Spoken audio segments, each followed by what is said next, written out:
Hello and thanks for joining me. I was just having some coffee. It's far too late in the day for me to be having coffee, but I decided to live dangerously. And so I was sipping on some coffee thinking about the most recent book that I finished, Provenance by Ann Leckie. And I thought, now's a good time to get a quick chat done on Provenance. I just finished this a few days ago. Following this chat, I will also touch base on what I'm currently reading, as well as chat a bit about what my next reads plan to be. But yeah, Provenance, I had been looking forward to this so much. This was published September 26th, so last Tuesday, less than a week ago. I had pre-ordered this months ago when I found out this was coming out. So I knew that I wanted to get this read, and as it happened, I had kind of planned to finish my must-reading list that I've been reading off of for the year in September, in time to read this, and I was actually finished a little early on my must-read, earlier than planned on my must-read list. So I was able to get to this actually on the day that it came out, and I really read this super quickly, but carefully, because it was very good. But yeah, I had been looking forward to this a lot. I had read her previous series called the Ancillary. It's called the Imperial Radch. I think it's Radch, actually, series that came out over the last couple of years, and the third one of that came out last year, I think, and I read that. So I was, really itching to get her next book because I enjoyed that Ancillary. It's the Ancillary. I call it the Ancillary series, although it's technically called the Imperial Radch series. It's the Ancillary Justice, Ancillary Sword, Ancillary Mercy trilogy. This book, Provenance, takes place in the same universe, but not in the same culture. So this book, and I'm not going to give away any kind of spoiler. I'm not going to give anything that I consider to be would be diminishing the experience of reading the book at all. It is, very new. But yeah, this takes place in a culture called a world called the Hui. And the Hui are sort of a backwater culture, I gathered. So it exists in the human space, in this universe.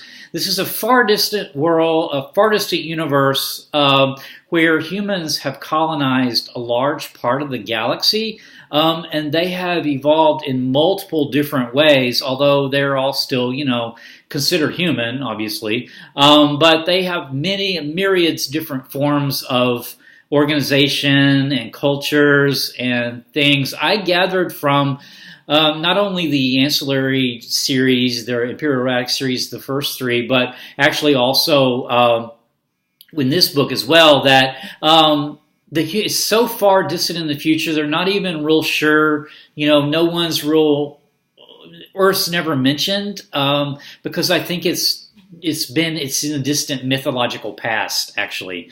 And so they talk a bit, sometimes it's mentioned about, the origins, the home planet where humans came from, but they never say Earth. So I always think that's kind of interesting. But yeah, so the Radch is an empire that's kind of the superpower of the time. And the first three books, that the Ancillary trilogy, takes place in that culture.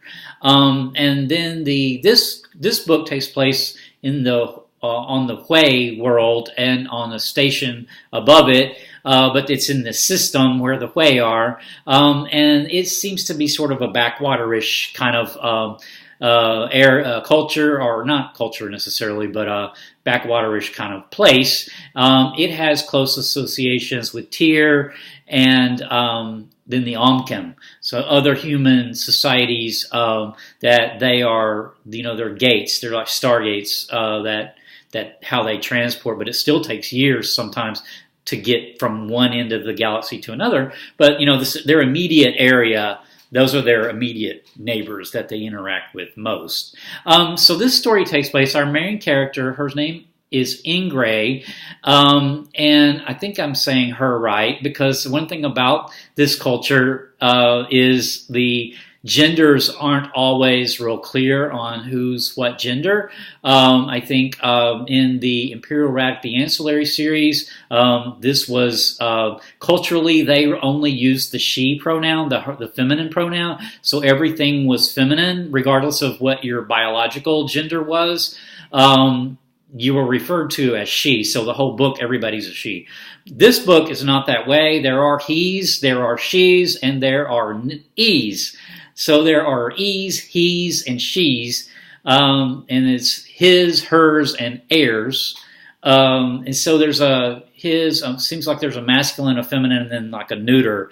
And I just gave up trying to figure out, trying to place genders with people. But Ingray is the main character. She is the daughter of a powerful person called Natano on Hui. And Hui, the Hui system has this system where they have very powerful families and clans, and the leader can give her name or his name or E's name, heir name, to whoever they want to be their heir. So it's not a hereditary thing like your firstborn gets the title.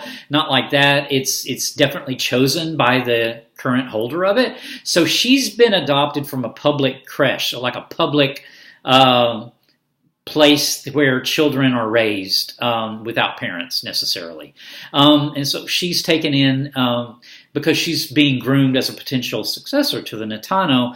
But the way this particular Natano has done this is among her adopted children, she let it be known that they were competing for this role of Natano, and so it's sort of ruthless. And so our story in Provenance really begins with Ingray going to a neighboring system in a plot to outmaneuver her sibling, Donnock. So that's how the story gets started. I don't want to give away a lot. There's really not a lot I could give. I really couldn't talk much about the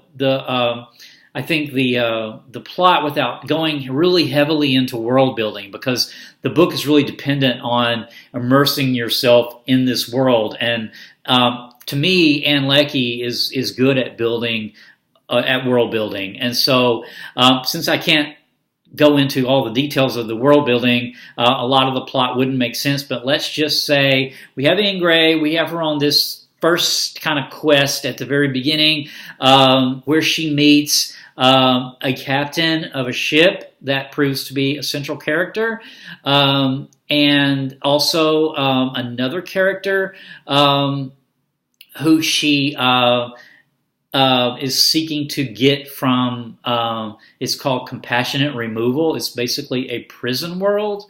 And so that person's there. And then all sorts of things ensue. There's a murder. There is political intrigue among the humans as well as some aliens. There is museum fakes and forgeries. There are, there's hostage taking, and ultimately there's a heist.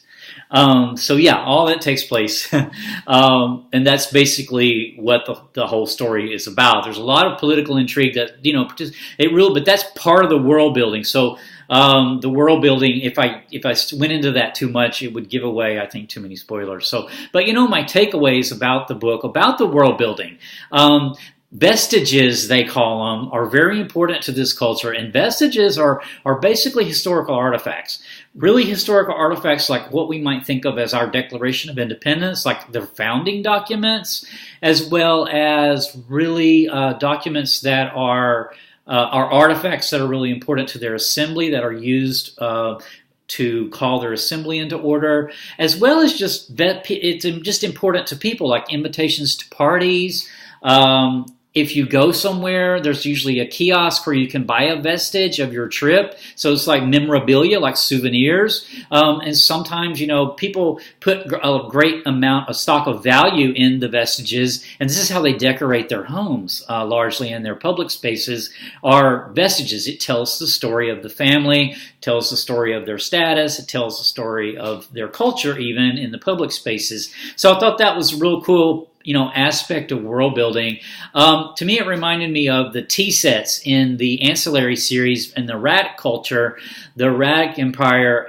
They have these elaborate tea sets that they use on different occasions, warrants a different level of tea set. So, this is the kind of world building that Ann Leckie does. It tells you a lot about a culture, though, about what they value. And then the other thing they do is like about food and drink. So I noticed in this world, the Hui culture in Provenance, they have a drink called Serbat that is given as part of social interactions. So you can kind of it builds a world when you see how people interact with each other socially and the things that they do and value in their social interactions. That's a form of social construction. And so that's a form of world building when you're in a science fiction novel, right? So I thought that was really super cool. The other kind of interesting thing I already mentioned about the gender, where we have he, his, in the Ancillary series when everybody was a she, I found that very confusing. This book, I didn't find it so confusing because I just stopped trying to care who was who with gender-wise. I was like, okay, well, he's E, this character's he, and then this character's she, but then I found also that they can also switch genders, I think, at least I got that from the previous Ancillary books. So I just decided to stop worrying about gender as part of the story. But anyway, it was a lot of fun. So I think I'll stop the chat with that. I loved reading it. It was a romp of fun. It was this wonderful space opera, just the kind of thing I was looking forward to kick off kind of my second book I've read in my free reading after I finished my must-read list. So it was just really an enjoyable read. So what I'm reading now, I took quite a drastic turn from space opera, and I decided to pick up, let me get to it, Night by Elie Wiesel. This is a memoir of the Holocaust during World War II. Elie Wiesel was a teenager who was taken away to the camps, and during World War II, as a teenager, along with his father, and he eventually won the Nobel Prize. I'm not very far into this. I ended up getting conjunctivitis. I think maybe I read Provenance, because one night I stayed up kind of late reading Provenance, and I wound up with conjunctivitis. It's kind of slowed down my reading. I have just started this, so it's very moving so far. I'm really at a loss for words. I'm not sure how I'm going to do the chat on this. But I'll try. So when I finish that, I will have a chat coming up. And then my next work, I am reading The Shaking of the Foundations by Paul Tillich, who is the famous 20th century theologian. Paul Tillich, I read some of in college. I'll explain more when I do the chat on this, when I get it finished. But I read some of this back in Paul Tillich back in college, and I really got a lot from it at the time, but hadn't read anything from him since. And then Richardson Reed's channel has been doing these shelf tours, and so he had a shelf tour. Part of his shelf tour was theology and theologians, and Paul Tillich was mentioned. We had a little chat about that. And then only recently, the Neil Griffiths channel mentioned this book in particular, The Shaking of the Foundations. These are sermons. They really read like essays, though. And Neil Griffiths mentioned this particular one, number 19, You Are Accepted, but I intend to read through all of them. And it's really turned out, to be good timing. After I saw Neil Griffiths' video, I went ahead and looked to see if I could find a used copy of this online. And so this actually came in the mail yesterday. And so this is going to come in real handy because I think after I finish Night, it's going to be good to read something that might help restore my faith in humanity a little bit. So The Shaking of the Foundations by Paul Tillich will be coming up following Night. So I'll close with that. Until next time, take care. Bye.